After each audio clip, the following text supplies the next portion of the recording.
sei os anos que foram comidos pelo gafanhoto, e a locusta, e o pulgão, e a oruga, e o meu grande exército que enviei contra vós. E comereis fartamente, e ficareis satisfeitos, e louvarei o nome do Senhor, vosso Deus, que procedeu para convosco maravilhosamente.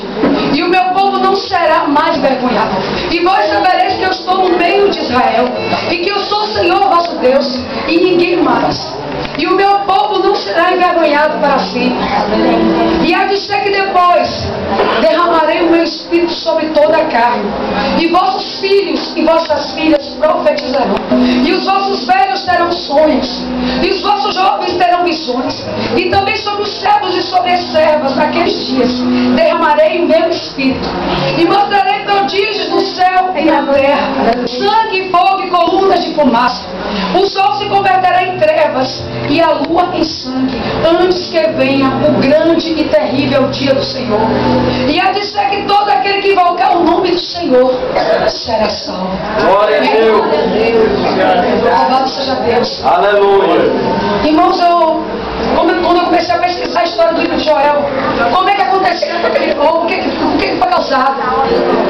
E Deus começou a me dar este versículo, e Ele começou a falar no meu coração: e restituirei os anos que foram comidos pelo gafanhoto, e a locusta, e o pulgão, e a oruga, e o meu grande exército que enviei contra vós. Deus está falando de uma promessa para mim e para você. Deus está falando de restituição.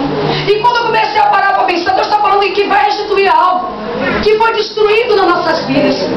E eu comecei, a primeira coisa que veio na minha mente, porque se você ver o primeiro versículo de Joel, conta aqui, que a cidade, aquele local, o povo de Israel tinha sido destruído por uma praga de gafanhotos.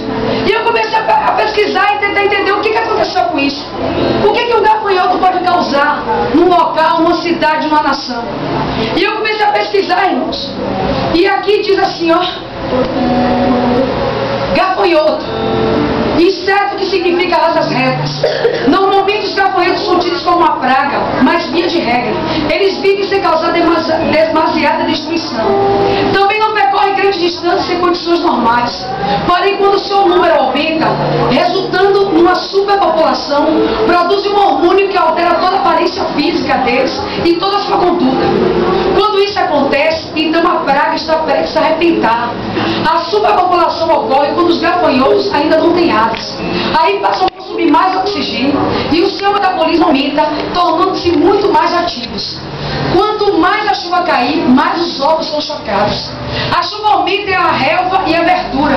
E esse é o alimento que deixa o gafanhoto crescer ainda mais e crescer ainda mais. Eles têm uma incrível capacidade de sobrevivência.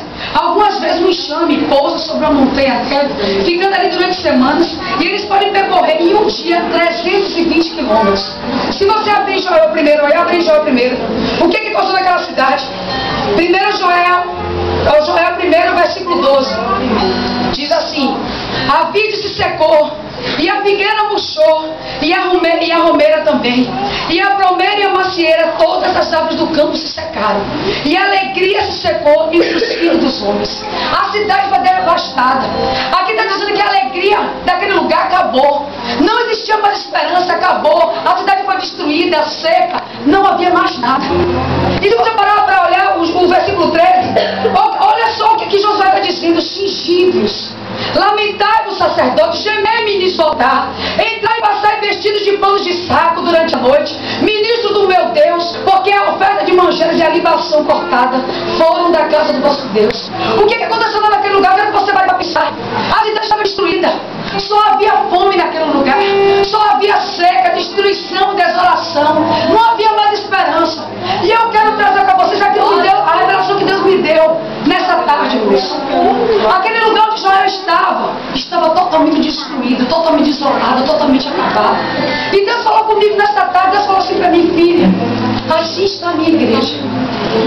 A minha igreja está destruída, a minha igreja está desolada, a minha igreja não tem mais esperança. Assim como este povo, eles não têm mais alegria. Acabou a força, acabou a alegria. E eu comecei a perguntar para o Senhor, por que isso? Que analogia é essa entre esse povo que aconteceu naquela cidade e a minha igreja? E Deus Deus começou a falar para mim: não existe festas de gafanhotos onde você mora, na cidade do Brasil. Mas sabe o que tem acontecido?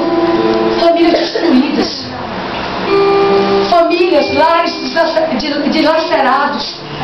As drogas, minha filha, têm tomado conta da cidade de Camaçari, das famílias da minha igreja. E Deus começou a falar para mim: sabe o que está acontecendo dentro da casa deles? Eles vão para a igreja, eles buscam, mas eles não têm força para buscar um milagre. Eles estão parados e prostrados, assim como esse povo estava. Eles não têm mais força para nada. Chegam aqui e buscam, mas quantos querem pagar o preço? Quantos querem pregoar um jejum? Quantos querem se levantar como guerreiros em prol da tua vitória? Aleluia. O que eu quero dizer para vocês, meus queridos, que muitos chegam aqui atrás de pregador, de uma palavra de vitória, de uma profecia.